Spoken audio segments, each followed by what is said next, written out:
Good morning, students. Today I am going to explain the factors on which the resistance of a conductor depends. So before coming on the factors, there is an activity that I am going to explain here. In this activity, there is a circuit I have made, and in this circuit there is a battery, an ammeter through which we are measuring the current, and there is a closed key I have taken. In the first case, I have considered here a nichrome wire of length L, and as the current will pass through this nichrome wire, I will take the reading through ammeter. Then in the second case, I have taken here the nichrome wire but double in length. Then again I will take the reading of the current through ammeter.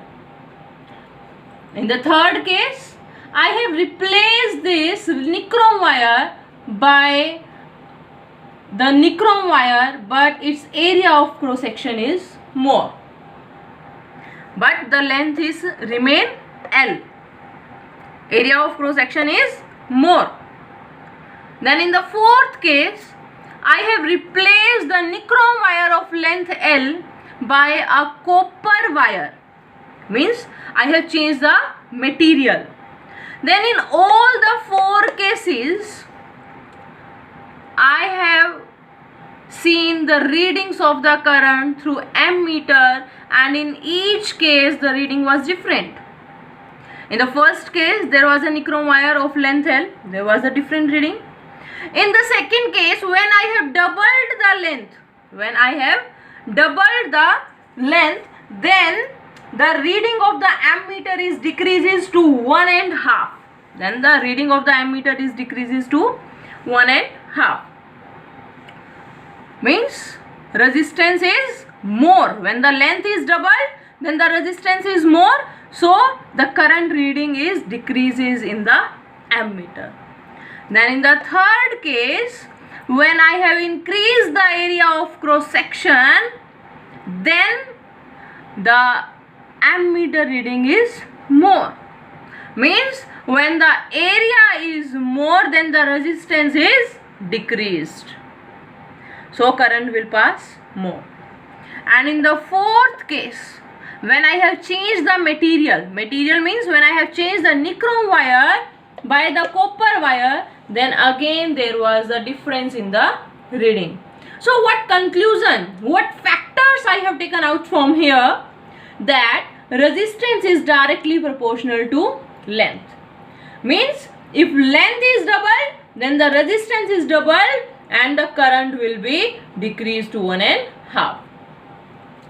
Resistance is inversely proportional to area of cross section. If the area is more, then the resistance will be less. If I will combine both the equations, equation 1 and 2, then what I will get? R is directly proportional to L upon A. And as you know, when I will remove this proportionality, when I will remove this proportional sign, then I will always get a constant of proportionality, and here also I have get a constant of proportionality, and it is known as rho. It is known as rho. So R is equal to rho into L upon A. Again I have written here rho is equal to constant of proportionality, and it is also known as electrical resistivity. Now unit of rho is ohm meter. Unit of rho is ohm meter. Now how I will define this electrical resistivity? How I will, very important question. Define rho or define the electrical resistivity. Very important question this is for 1 mark. Definition: the resistivity of a material. The resistivity of a material is the resistance of a wire of that material of unit length and unit cross-sectional area.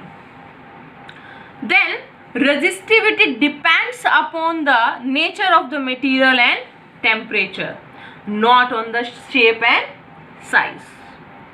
Now for the metals and alloys, the value of resistivity lies between 10 raised to the power minus 8 ohm meter to 10 raised to the power minus 6 ohm meter.